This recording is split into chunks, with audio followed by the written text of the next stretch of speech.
Right, good afternoon, everybody.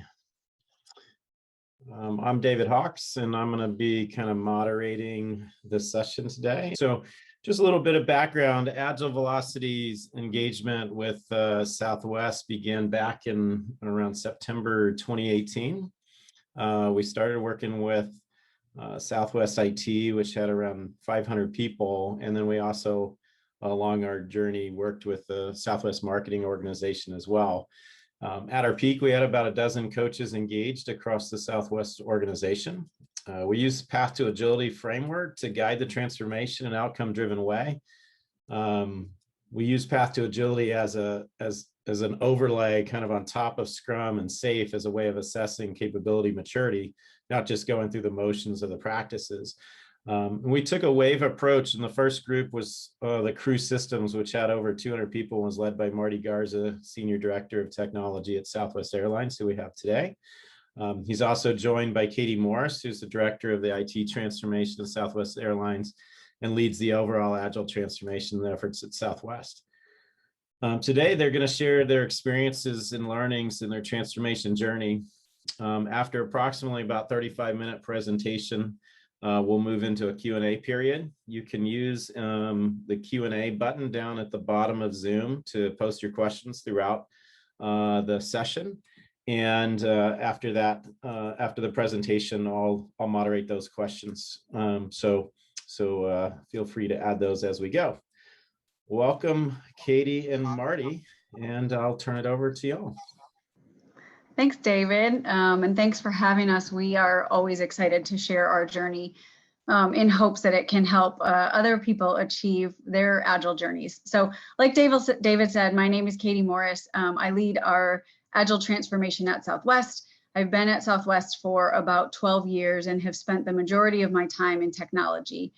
Prior to this current role that I'm in, I led our customer-facing mobile application team. And I remember we had a production issue with a vendor. They changed something in their API and it broke our contract. And so we were able to quickly identify the issue. We coded a fix that same day, but because of our processes, we couldn't get our fix into production for 2 months. The vendor also found a fix, coded it, got it into production that same day. And that is really just an example of what sparked my passion for finding ways to improve the lives of our teams and to be able to deliver value to our customers a lot faster than we were able to. And so I'm super excited about the role that I'm in. You'll see throughout this presentation that Marty and I kind of tell two different stories. Marty will introduce himself in a second, but I really kind of focus on driving transformation across the enterprise. And Marty and I work very closely, and he'll tell his story around what transformation meant for him and his team, and how he drove it with his specific team. So Marty, I'll turn it over to you to introduce yourself. Thanks, Katie. So as I mentioned, my name is Marty Garza, and I'm a Senior Director in the Technology Department. Have been with Southwest Airlines just a little bit over 23 years. And I'm responsible for delivering solutions to our crew members. So when I say crew members, you should think or translate into pilots and flight attendants. And so I think it's noted that this was actually my third transformation, and I think that's really relevant probably to a lot of folks out there as you've gone through your transformations and gone through your bumps. So it takes several times to kind of get it right, and I'm not saying we got it right to date, but we're doing a lot better. So with that, next slide. Okay. So our journey starts around maybe the end of 2017 or the 2018 timeframe. And this, I really wanted to use my business customer, but he wouldn't let me stick his face on this body, but this is his quote. And he would say around this time, technology is driving me crazy. I can't effectively support and run the operation without more reliable and agile set of tools. At that time, just a lot of frustration, although it is representative by area. I do think it kind of holds true to our entire technology organizations across many portfolios at the time. We just really weren't delivering with any kind of quality or speed at that time, and our business partners were really frustrated. Next slide. So this was kind of my Agile aha moment. I didn't really know it at the time, but feeling the frustration of our business partners, I asked, we have some Lean Six Sigma at Southwest Airlines. So I asked them to come do an assessment on our deployment to production. And so if you look at the box, starting at the left-hand side, and as a customer, you think about, I've got this great idea. It's the start of ideation. And really for us, that first puck represents the start of ideation all the way through our planning phase. And that was mapped out to around 7 to 9 months. There's a lot of governance, technology governance in there. There were business governance, a lot of handshakes back and forth, just getting that idea to our delivery folks. So you go into the right, you move into the build phase. And this is where we thought at the time that we were agile. We had implemented Scrum in one of my previous transformations. And so we were iterating every 2 weeks, but we were only going to production or planning to go to production on a quarterly basis. And so what we would do, we'd iterate as much as we could, and then we'd throw it over the fence to our testing, our QMO department. And what you see there is at that time, our testing and deployment phase was really around 10 weeks. And so we were getting close to taking longer to test and deploy than actually doing the build cycles. So when we laid this out, I mean, I was pretty blown away of the inefficiencies we had. It's 90 plus steps. If you look at the little timeline with the little hash marks, that represents all the handoffs between business and technology. We had 90 plus steps between the two of us. Obviously too expensive, too slow, very unpredictable, and it wasn't supporting the operation. So I was not surprised after going through this exercise, the frustration that our business partners were voicing. Hey, Marty, can I just add to that too? I think, Marty's talking specifically about him and his business customers, but I think this was widely felt. This was the reputation of technology across our business, right? It was they're too expensive, they're too slow, and by the time I get my project or my initiative, it has half the scope than what I actually wanted. And so we actually saw in a lot of areas some of our business partners trying to come up with their own technology solutions, right? And so, like I said, Marty's talking specifically about his area, but I would say this is representative of how I would say all of our business thought about technology. Yeah, when you think about like the operation more specifically as a flying customer, think about going to the airport and every day, like there's a schedule that's published, but that schedule could change because of weather, because of maintenance. Like it is very dynamic in nature. And we ultimately needed to be able to support a very dynamic operation with our technology solutions. And we were just way too slow to be able to support at that time. Next slide. Okay, so we recognize that we needed to change something. And with every transformation, you got to address process, people, and tools. This is kind of when we started engaging with Agile Velocity. They helped us do an assessment on really what the problems we were trying to solve. And ultimately, we ended up with wanting to adopt Portfolio Safe. We felt like that was the right level for our organization. And at the time, it was 4.6. On the people front, at Southwest Airlines, our people are huge to us, a huge asset to us, and very important. And so we did spend a lot of time on making sure we had the right people in the right roles. We engaged HR at this point in time because we wanted to make sure that there were career opportunities for our folks. The two things that we call out here were product management and Scrum Masters. I can vividly remember spending a lot of time talking about product management and how we get that role right, whether it lives within the business, whether it lives within technology. Ultimately, where we ended is it's more important about getting the right skill set than where they live within an organization. And then on the Scrum Masters, I can't emphasize enough the importance of getting this role right. Your Scrum Masters, they're coaches within your team. And if you don't get this role right, expect to see your transformation stall out. I mentioned that I've done this several times before.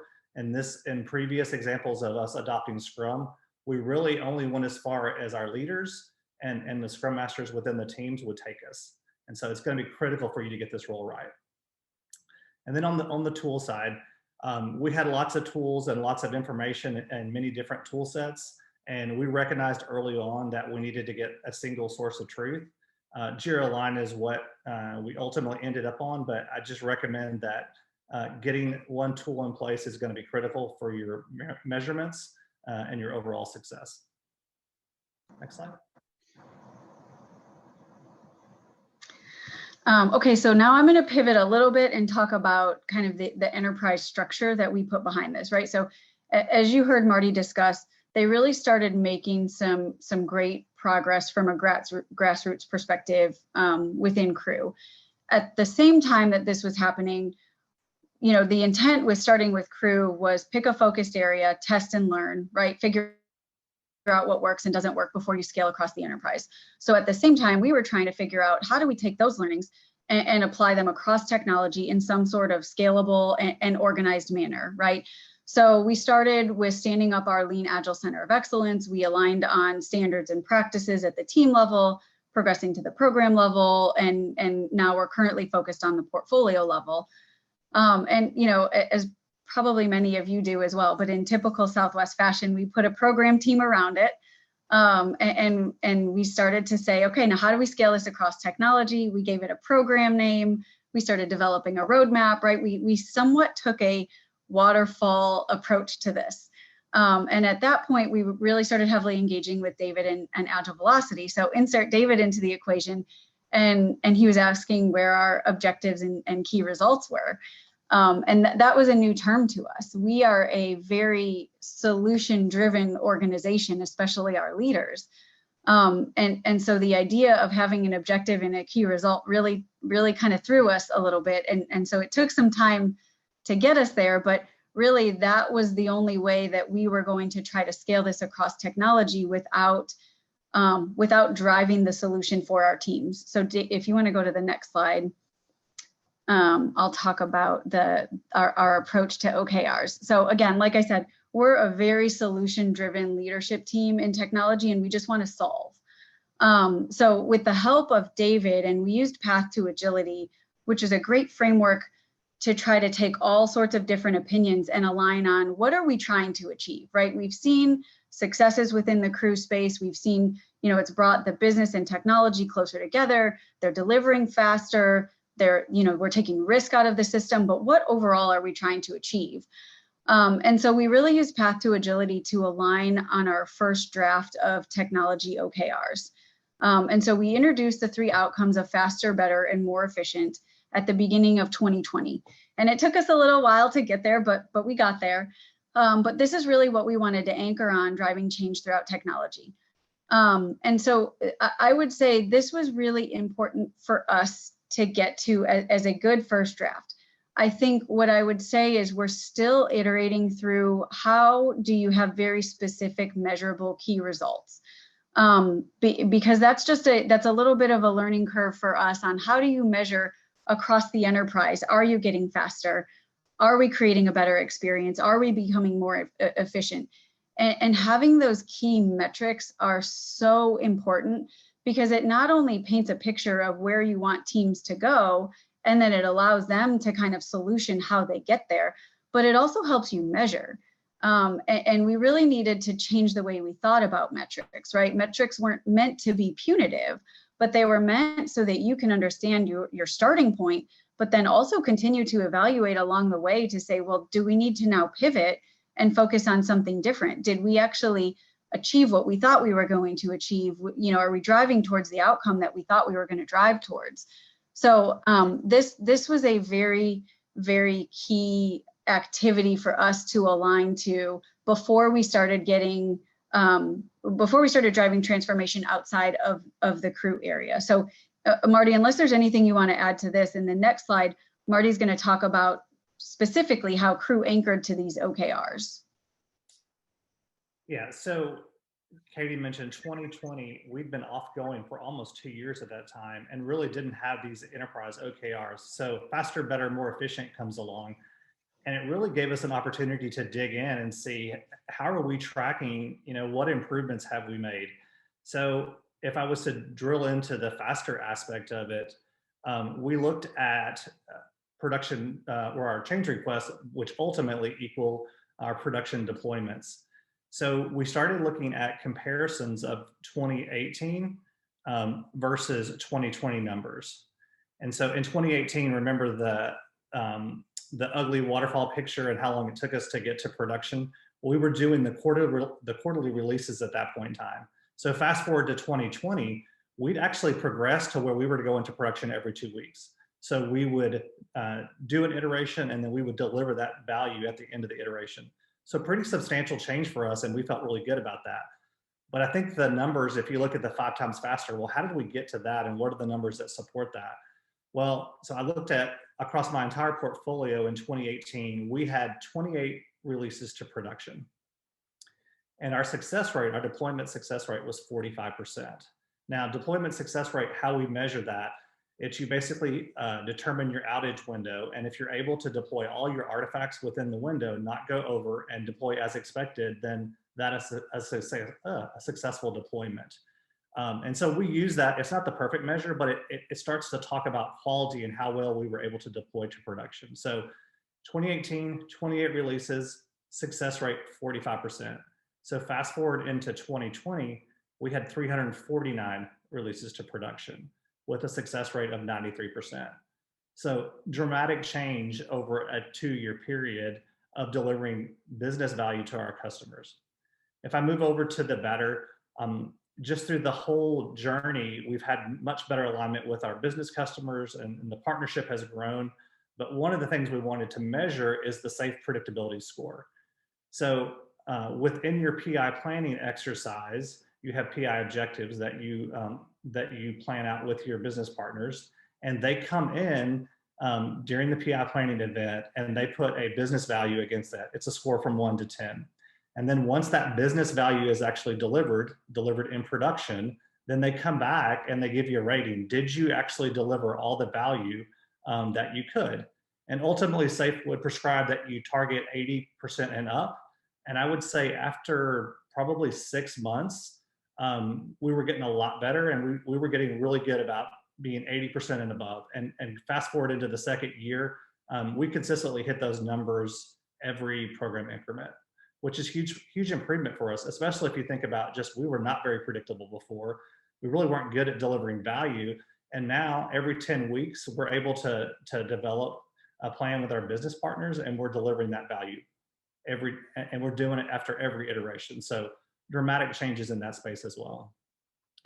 Looking at more efficient, I really want to talk about the culture of relentless improvement.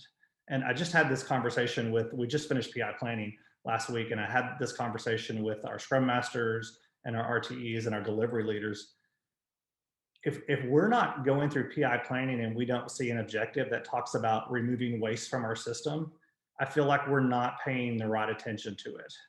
So it is something that we talk about on a daily basis. It's always top of mind. We're always trying to reinforce this to our teams and empower them to see and remove waste from the system. And we allow them to reserve capacity to do this.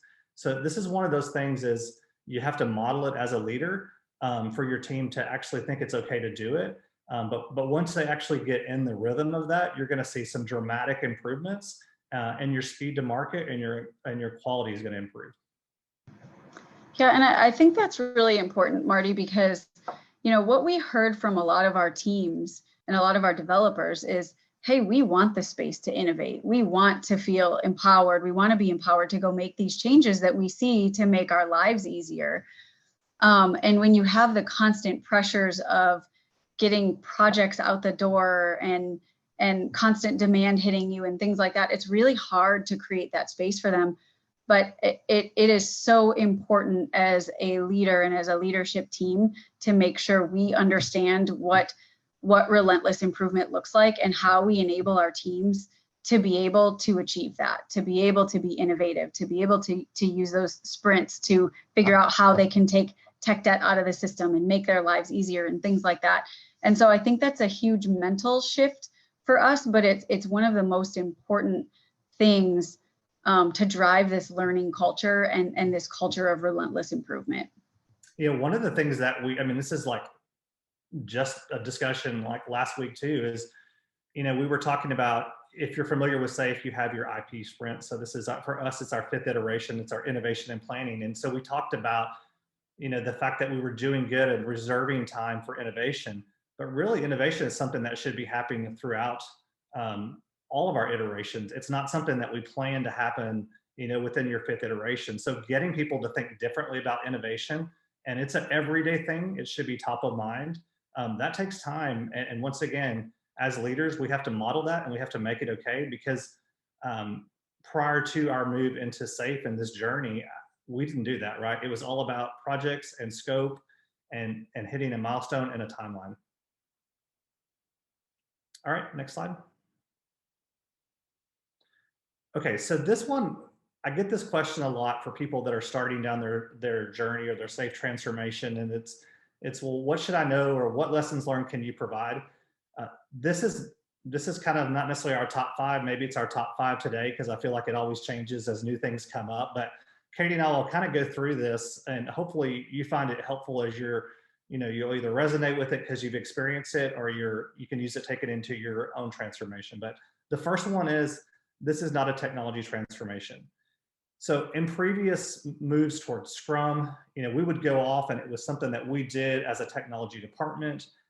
We changed up roles, and then we would take it and present it back to our business partners and say, hey, we're moving to Scrum, and this is what your new role is, and this is how you should engage with us. But this is really not that to me is a tech transformation, and that's partially why this didn't work for us in the past. This really is thinking differently about how we deliver software. And so your business partner is equally important and should be at the table for all decision making if you want to work differently. And so for us, it's not a tech transformation. We engage them day one. And I think a lot of our success has been their engagement. And if you were to walk into one of our PI planning events today, it would be hard for you to tell the difference between the true technology person versus our business partners, because they're talking about value streams and removal of waste from the system and prioritizing tech debt. It's pretty remarkable, but it took time for us to get there. Katie? Yeah, and Marty, I would say, your journey you talked a little bit about it at the beginning, but your relationship now with the business is drastically different than where you guys started. And I don't think you would be able to achieve that at all if you had driven this from a tech perspective and forced it on the business. I think the idea of pulling the business and technology together, aligning on key goals and objectives, and working through what transformation looks like was probably a huge key to now your great relationship with the business. Yeah, totally agree. And what's interesting now is that even, a lot of the decision making was with my business peers, so director, but now it's so embedded in the way that we deliver. We've gone into meetings with the business executives, so the VPs, actually using some of the same terminology that we use within our delivery. And so it's interesting for them to talk about capacity-based funding and why that's important. That's something I never thought I would hear from one of our business partners, being champions of topics like that. Yeah, and so the second one, finance loves projects, right? Marty just talked about capacity-based funding, right?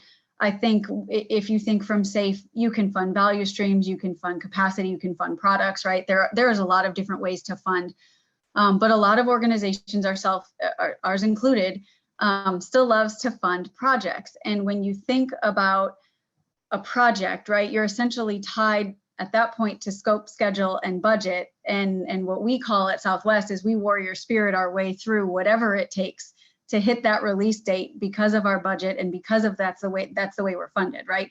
So it really doesn't allow for us to be able to set up the structure to have a backlog of items and to essentially say, here's our capacity, right? We all agree that we're going to continue to invest in this product, value stream, capacity, whatever that looks like. Now we have all the right stakeholders to say, let's prioritize the work, right? Let's not say, okay, well, we have to work on this project and we have to get it out the door by this date, right? And I just think that's a big challenge. And that's not one that I would say we have completely tackled yet, although we're starting to. There are a handful of areas across technology and Southwest that now start to fund capacity. And I think that at least creates the space to work on those transformational items and to start to change the way that we think about having a product backlog and the way that we prioritize our work and things like that. So I just think that is such a key part to any successful transformation, but it's not an easy one. especially when you start to bake in ROI, right? How do you talk about return on investment and all the standard kind of financial things that are needed? So Marty, I don't know if you want to add anything else to that point. No, I will tell you though, at least for me personally, it was painful because a lot of my measures, at least for my boss, is, coming from a project world, we've got all these projects that were funded with these end dates. And then we start our transformation. And he was like, I thought this was going to allow you to go faster, more predictable. And then from a statusing perspective, my entire portfolio blew up red because the dates were moving out. And it wasn't that the work had gotten any bigger, but we were prioritizing innovation and other things, product maintenance above that every 10 weeks. And so it was definitely the right decision to make. But from a project perspective, we were doing horrible. So I was highly motivated to get us into the capacity-based funding model. And we've been in it for a while, and it makes things a lot easier. Okay, so I'll touch on number 3. So executive sponsor, yes, you are a problem. The way that we think about this is you don't need an executive sponsor, you need an executive participant, right? Whether that's director level, I mean, it has to be at all leadership levels. This will not be successful if you don't have buy-in top down, and not just buy-in, but championship, right? I think one of the hardest things that I've learned from a transformation perspective is you can have all the process and tools in the world, but without making that mental shift and that transformational leadership shift, this won't be successful. So there are always going to be the pressures and the demands of business demand, and we have to hit a date and we have to produce a plan and things like that. And it really takes constant work to change the way that we think, right? Even I talked about forming objectives and key results, right? In the past, we would have outlined a plan for our annual operating plan that has project, right? And it shows a roadmap. And so really changing the way that we think about things and the goals that we give our teams, but also how we hold ourselves accountable, right? We have to be in this in order to make this successful for our teams. Our teams are begging for this type of transformation. And I would say in the past, a lot of what gets in the way is leadership, right? Because yes, it sounds good, I want all those outcomes, but I still have all these other pressures. And I really need to answer to these other pressures, right? And so that's where we see things kind of spin. And so I think having an executive participant who lives and breathes this is hugely important to any success. Marty, I don't know if you want to add anything to that. Yeah, this one is real to me for sure. Imagine, you're trying to transform your team. You're trying to think differently about delivery. And we talk a lot about, we want to be very predictable on the current PI that we committed to, hit your commitments. And then we want to have a point of view or kind of a roadmap for the next 2 PIs coming. So the next 20 weeks out, we should have some idea what we're going to plan. You want to groom your backlog, but really that's kind of the scope of what we want to, give any kind of real commitments to. Yet we still have some of our executives who are very much trained and, grew up in a waterfall type world that are looking for a 5-year roadmap. And long-term planning, definitely you can't avoid some of that, but it's the predictability that they're asking for in year 2 and 3 that drives my team crazy. Because, one, I don't think you want to spend a lot of time going and getting accurate estimates that would drive any kind of level of predictability out in year 2 or 3. And so it's those type of things when we get, our executives asked those type of artifacts to be creative, that we really coach them up, and we have to ask them to think differently and work differently too. So that really kind of signifies number 3. Okay, so slow down to go faster. This one, we didn't do this very well. I mean, we had a very full agenda, and although I think the coaches said you're going to have to slow down a little bit or expect delays, I thought, man, we can power warrior spirit our way through this, but there is some truth to this. You need your team to be able to back off a little bit, to be able to learn to work a different way. I get asked this question a lot too. Well, how much? What is that? They try to hold you to a specific percentage. if I had to guess for us specifically, I don't know that it would hold true to everybody, but we probably had a 20% delay. But here's the catch to that. It's a 20% delay, and that's measured off projects that we took into the transformation, which had very strict delivery dates. But all of a sudden, we're looking different. We're now prioritizing innovation. We're really focusing on building plans. So it does become hard to measure the 20%, but a lot of it is around setting expectations, the right expectations. Our business partners, we talked about this early on. They originally wanted to kind of power through it, but now they're big advocates of it. They get it.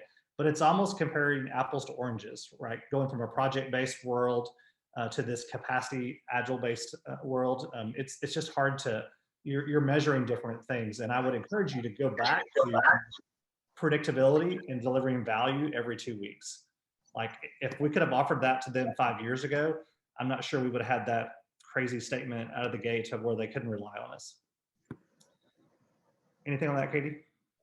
No, I mean, I think, you hit it spot on, right? I think that's one of the hard things when you have all of this business demand, right? Because again, think technology is slow, expensive. We can't keep up with the changing business needs, right? So we're already behind the curve. So we've got this pent up list of business demand. And then we tell them we're going to take a 20% delay in our existing work. That's a hard pill to swallow. So I relate that back to how important it is to have your business partners on board through this transformation. Because if they are aligned to the goals and objectives of what you're trying to achieve, then number 4 becomes a little bit easier. But I would say that's one of the hard things about transformation, again, is everyone has a packed agenda, right? Everyone's agenda over this past year was impacted by COVID. I mean, our agenda was impacted by the grounding of the MAX, right? So there's all this pent up demand and all of these things that we need to go work on. And it's really hard to sell we need to slow down to go fast. And we're going to delay some of this work because we have to prioritize transformation work. But I think by not doing that, you're really not going to make the changes that you need to make and see the results that Marty was talking about. Yeah, I have so now that we've started the transformation, Katie's organization has helped it to move to other portfolios, but we get a lot of questions around, well, man, look at my agenda. I've got so much to do this year. I'm probably going to wait till next year to try the transformation. And looking back, I'm like, how can you afford to do that? Like, how can you afford to not make the change today? Because you're so unpredictable. Like, it's like you don't know what you don't know, but I just don't know how they wait. I don't know how you can afford to wait. Yeah, it's just an interesting conversation, different opinions for sure, but making, someone who's gone through the journey, not that we're definitely on the other side, but have seen a better way. I would never go back to operating the old way. And I think it feels very overwhelming, right? We kind of joke around at Southwest. It's like winter is coming, right? The program team is coming for you. We're going to transform you. And it feels very overwhelming when you start to think about transformation. And where do you start? And so like what Marty's journey has been, grassroots has so many benefits with having top-down objectives, right? I think that's a key. Where are we headed? Now, you guys incrementally figure out how to get there, but starting with small incremental improvements in the teams really starts to build that muscle memory, right? It really starts to help with how we think about transformational leadership. It starts to think about how we enable our teams. What does innovation look like, right? And so I would say 20% sounds overwhelming. Thinking about how do I even start a transformation, it sounds very overwhelming.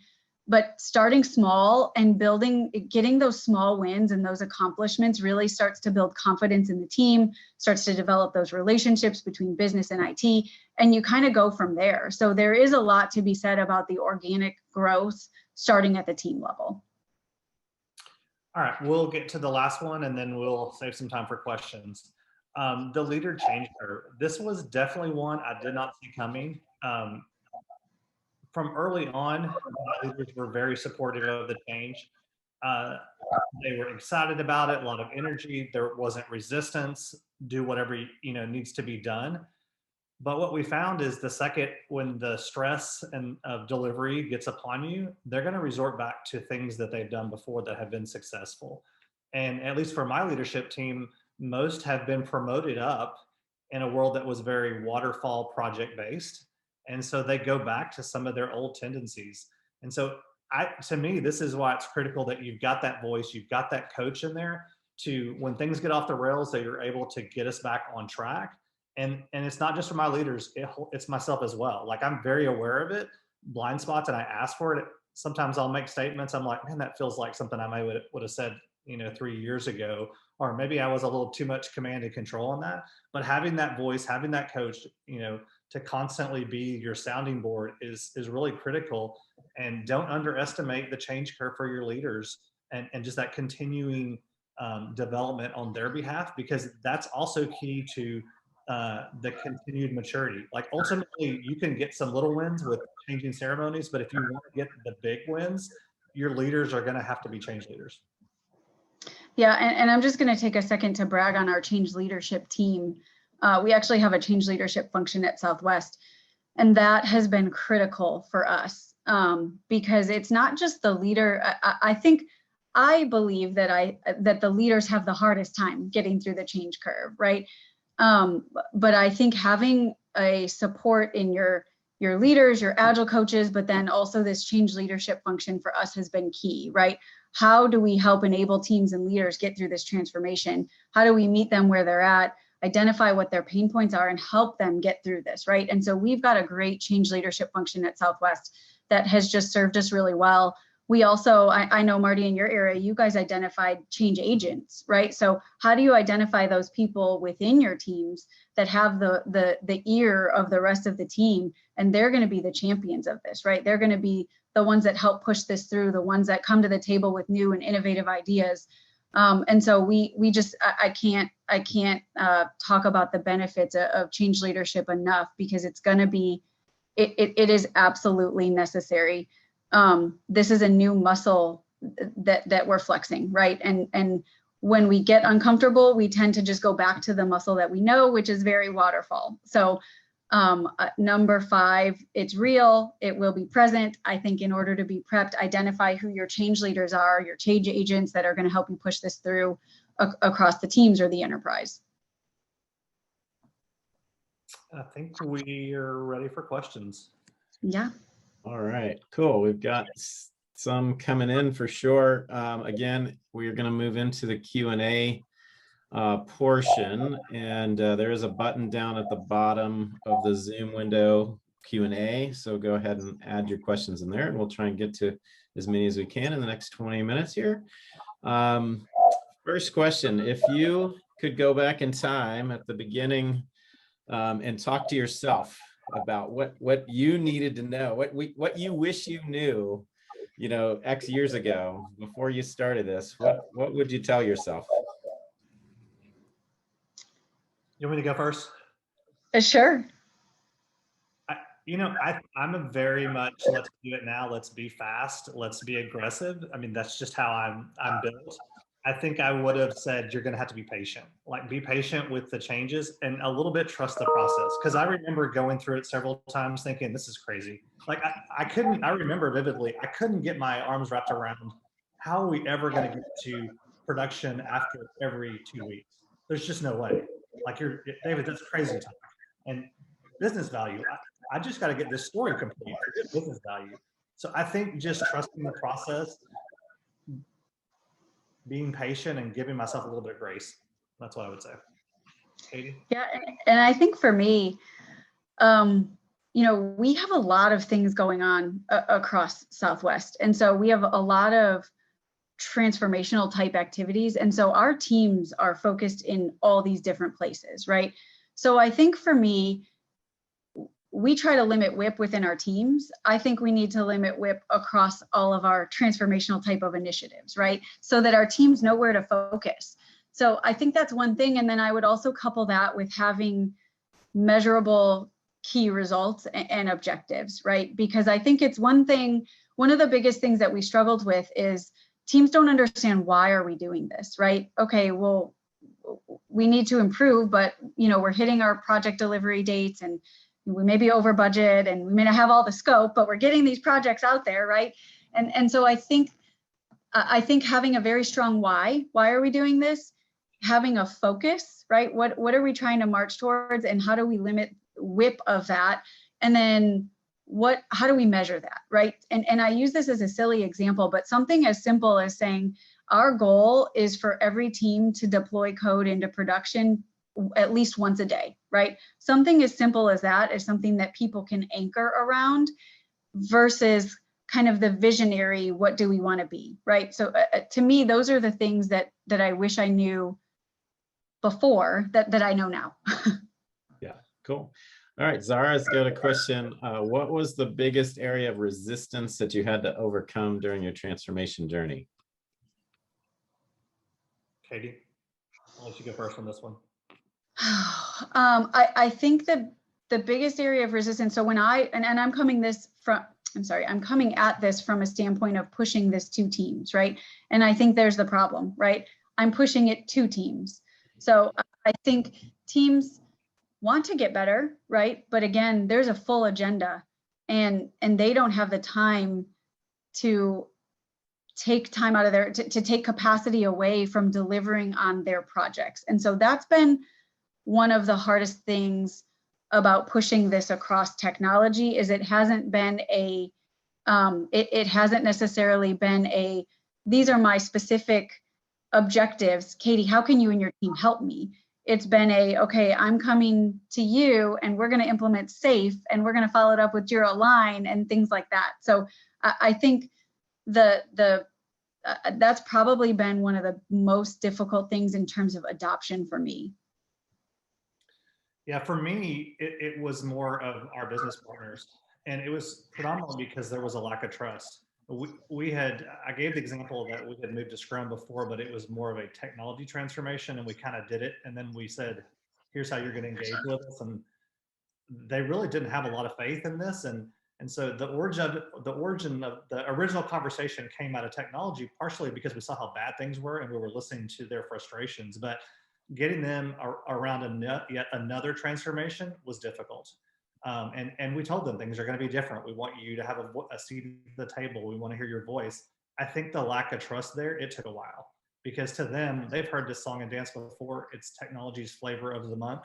And, my business partner would ask, that's great that you want to do this. What happens when you move on to your next opportunity and the next director comes in and they want to do it a different way? Like, how do I know that we're starting this and we have the backing of our executives and this is something that, everybody's going to support and get behind?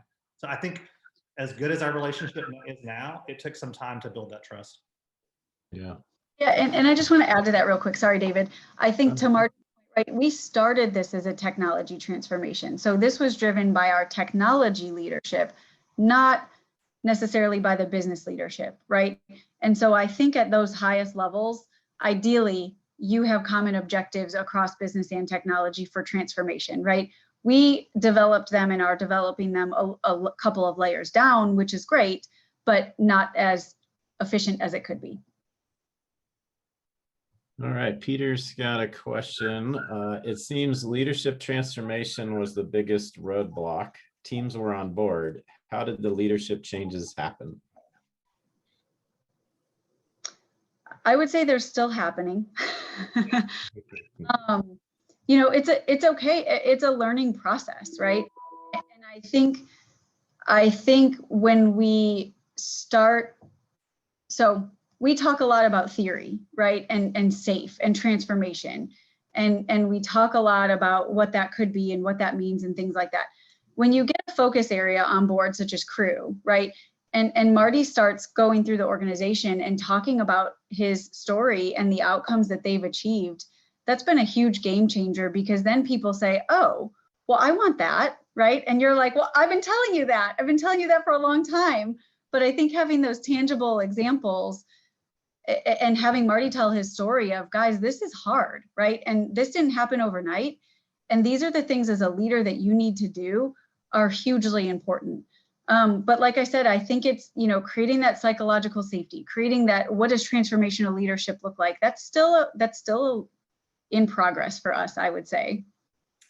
Yeah, and I want to go back to, accountability starts with me, right? And we're an accountability organization, so we talk a lot about it.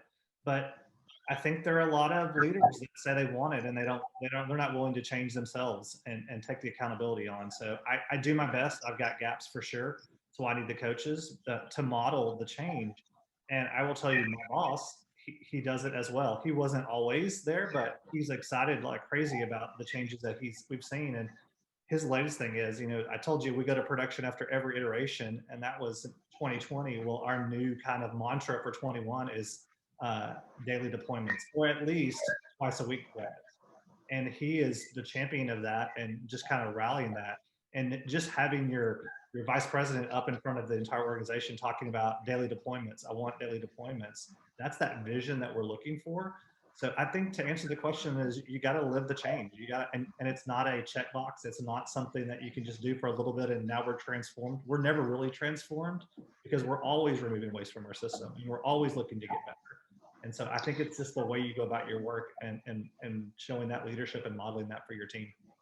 And I think we've identified key leaders that just like Marty said, right, that are living and breathing this. And I think we do a really good job, especially at our senior level leaders, of challenging each other and being open with each other, right? And so I think as we have formed these new ways of working, I think now I'm seeing a lot more conversation and a lot more debate and challenging old ways of working. So it's kind of organically growing. And so I really think it starts with having some key, again, not executive sponsors, but executive participants, right? So this one kind of is related from Katie. She says, do the change agents spend dedicated time with leaders? I'm interested in transformation mindset shift with leaders. So you might talk a little bit about kind of how you manage the change initiatives within each of kind of the different areas and how change agents and leaders are working together on that. Yeah, Marty, do you want to talk about kind of your change agents, and then I can talk about our change leadership support from a structure perspective? Yeah. So one of the things that we had to do is, if you remember the picture, right, we had this big, huge testing organization. It was 10 to 12 weeks of testing. And one of the things we encountered kind of under our umbrella of going faster was shift left testing. So how do we go in and take everything that we did in the certification phase and actually do it within your iteration and automate that? And we struggled to get our mind wrapped around, well, how will we ever do that? Like, well, how does that even work? And we had a leader that had some expertise in that area. And honestly, I think it was a little organic. It was a little supporting it, but we promote feedback because we think that feedback comes from a good spot, and we're okay to talk peer to peer on. And I encourage it on giving feedback to other leaders. So I think just through supporting that initiative and saying, hey, this is something because I didn't exactly know how to do it myself, was not an expert in it. But I think gradually we got one leader on board, we got another leader on board, and our leadership team was open to the feedback and the coaching, and they were vulnerable enough to say, I don't know how to do this, I need help. And ultimately you started to see that mature in each of our product lines. And we still have a ways to go, but being able to do daily deployments, you're going to rely heavily on automation, and you got to think differently about that. So the change leader, I mean, she was a huge change leader for us, and I actually give her a ton of credit for maturing our team, and I applaud our team for being open to thinking differently. And because a lot of times as leaders we think we know everything, and maybe that's a weakness if we don't, but saying, hey, I don't really understand this and I need help, that was huge for us. Yeah, and from an enterprise perspective, like I said, we've got a really great change leadership function at Southwest, and they have tools and tips and tricks to help us navigate this, right? Because again, we don't know what we're getting into, but I think the great thing about having not only the informal change leaders, not informal, but the change leaders within the teams, and then having our formal change leadership structure that kind of supports the enterprise. I think that is an unbiased opinion, right? They're not in the weeds with us. They're coming with a different perspective. And so a lot of times they provide us with tools to help us navigate different change curves that people are going through and things like that. So they really help us meet people where they're at and identify what's needed, potentially different trainings or brown bags or something like that to help people get through the change curve.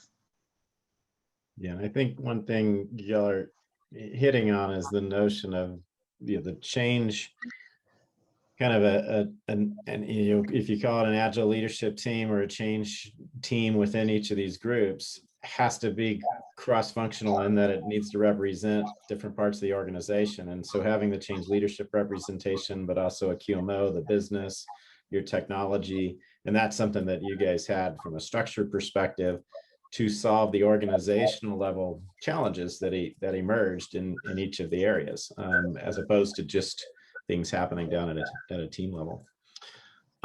There's a question for Katie that says, can you please share a little bit more about your Agile transformation team? How big is the team? Where do you roll up to function wise? How do you prioritize your work and area of support? 3 parts there, but Yeah. see if you can get those. Yes, I'll try to hit all of those. So I roll up to our vice president of technology platforms.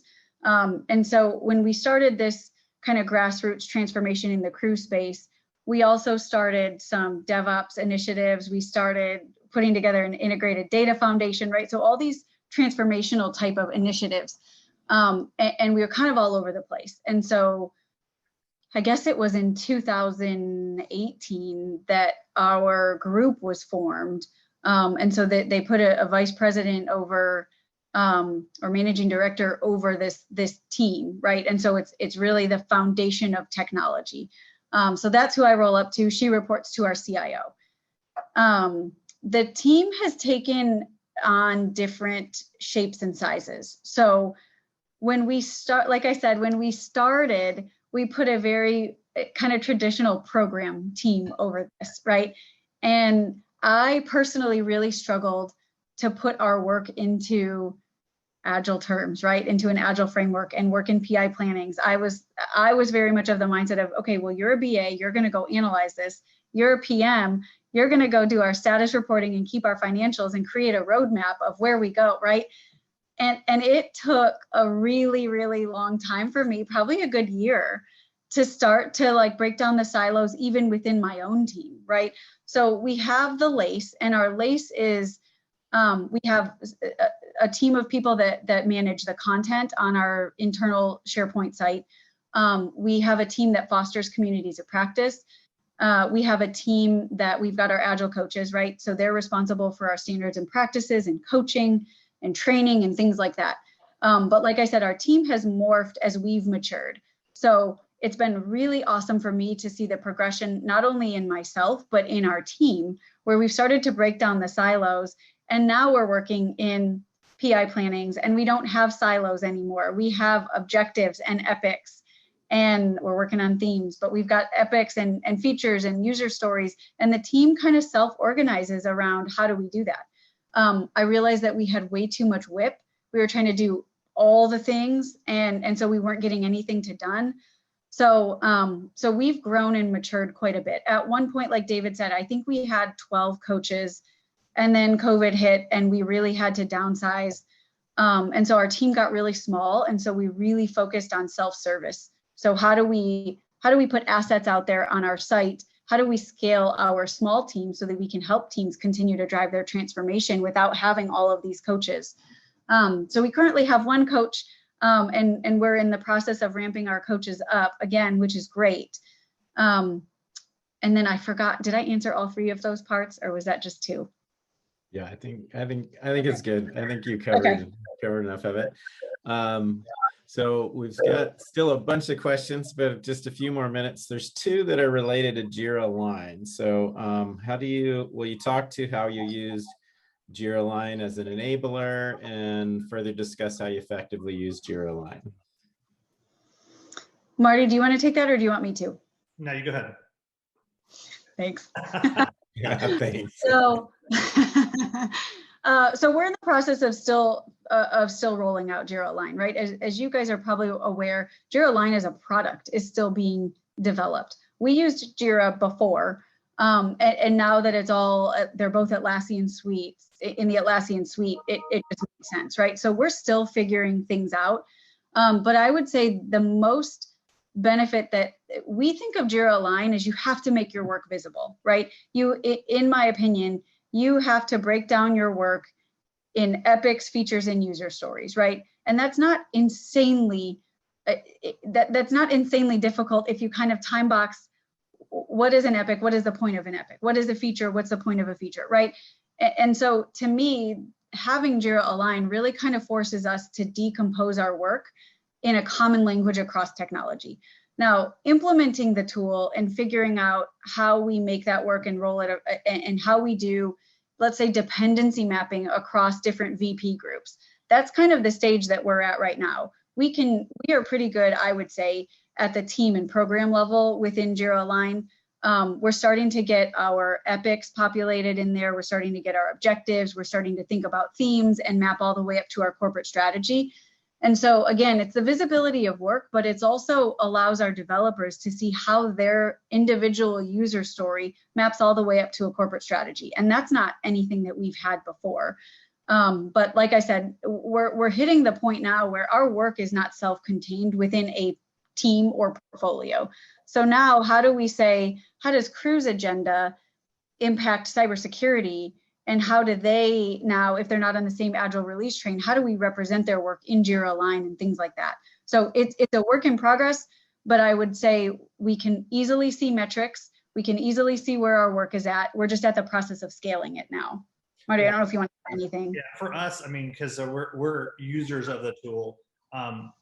Prior to Jira, we really didn't have a good tool for the portfolio view. It was okay out of the gate because we were using Jira for the team, program and team level stuff. So our features and user stories were there, but we just really didn't have a way to manage the portfolio. And so as we started to really focus on portfolio management, that's where Jira Align became, important for us. And I will tell you, like, we manage the board. Like, we pull up Jira Align and we look at things in the funnel and we move things and we make our decisions. So that's something we didn't do before. We would talk about it and create presentations to have those discussions. I mean, we literally pull it up and we do our work as an LPM, a lean portfolio management, in Jira Align.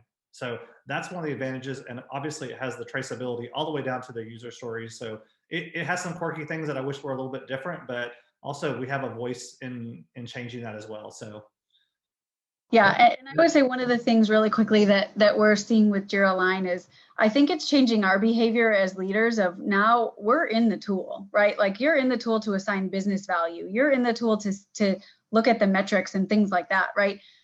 We still have a fairly PowerPoint heavy organization, right? And so we want to see the pretty roadmaps and we want to see so we're still working through that because those serve its purpose, right? But I think it's changed a lot of our leaders.